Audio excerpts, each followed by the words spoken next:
الحمدللہ وحدہ والصلاة والسلام علی من لا نبی بعدہ اما بعد فاعوذ باللہ من الشیطان الرجیم بسم اللہ الرحمن الرحیم۔ حضرت امام حسن رضی اللہ تعالی عنہ 3 ہجری 15 شعبان المعظم کو پیدا ہوئے،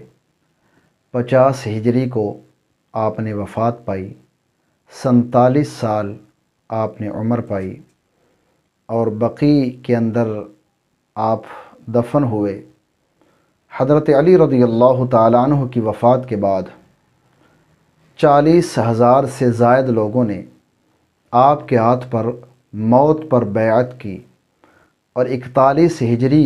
جمادی الاولیٰ کے اندر حضرت امیر معاویہ رضی اللہ تعالیٰ عنہ کے حق کے اندر آپ خلافت سے دستبردار ہوئے۔ حضرت براء ابن عازب رضی اللہ تعالیٰ عنہ سے آپ کی شان اور فضیلت کے متعلق حدیث پاک مروی ہے، متفق علیہ حدیث پاک ہے۔ عن البراء ابن عازب قال رأيت النبي صلی اللہ علیہ وآلہ وسلم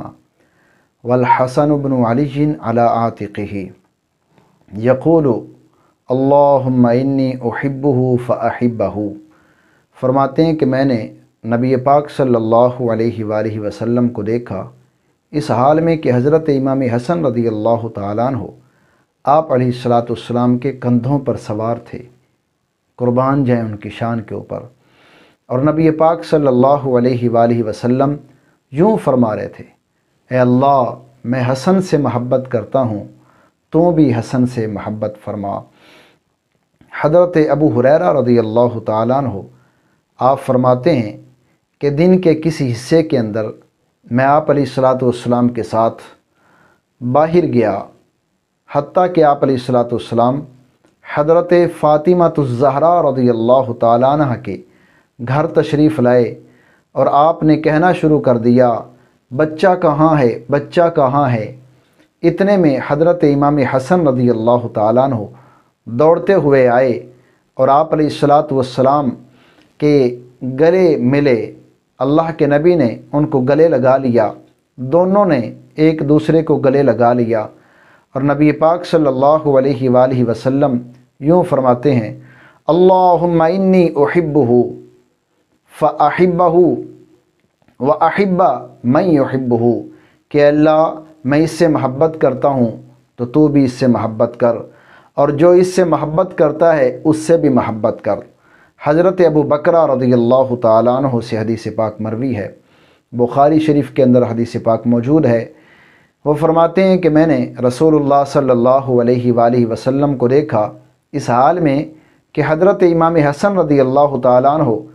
آپ علیہ السلام کی ایک ران پر جلوہ افروز تھے، تشریف فرما تھے، اور آپ علیہ السلام لوگوں کو خطبہ ارشاد فرما رہے تھے۔ تو اللہ کے نبی کبھی لوگوں کی طرف متوجہ ہوتے ہیں، کبھی امام حسن رضی اللہ تعالیٰ عنہ کی طرف متوجہ ہوتے ہیں، کبھی لوگوں کی طرف متوجہ ہوتے ہیں، کبھی حضرت امام حسن رضی اللہ تعالیٰ عنہ کی طرف متوجہ ہوتے ہیں، اور پھر آپ نے یوں فرمایا، ان ابنی ھذا سید، بے شک یہ میرا بیٹا سردار ہے، ولعل اللہ ان یصلح، اور شاید کہ اللہ تعالیٰ صلح فرمائے، بہی اس کے ذریعے، بین فئتین عظیمتین من المسلمین، مسلمانوں کی 2 جماعتوں کے درمیان۔ تو یہ اسی واقعے کی طرف اشارہ ہے جو پہلے بیان ہوا، یعنی حضرت امیر معاویہ رضی اللہ تعالیٰ عنہ کی جماعت اور آپ کی جماعت کے درمیان حضرت امام حسن رضی اللہ تعالیٰ عنہ نے صلح کروائی۔ اور اس سے یہ بھی معلوم ہوا کہ نبی پاک صلی اللہ علیہ وآلہ وسلم نے سید کا آپ کو لقب عطا فرمایا، سردار کا لقب عطا فرمایا۔ اسی سے آج جو ہم آپ علیہ السلام کی اولاد کو سید کہتے ہیں، اس کا ماخذ یہی حدیث پاک ہے۔ اللہ رب العزت کی بارگاہ میں دعا گو ہوں، خالق کائنات آپ رضی اللہ تعالیٰ عنہ کی شان کو پہچاننے، ماننے، جاننے کی توفیق عطا فرمائے، آپ کی محبت سے اپنے سینوں کو منور کرنے کی توفیق عطا فرمائے۔ وآخر دعوانا الحمدللہ رب العالمین۔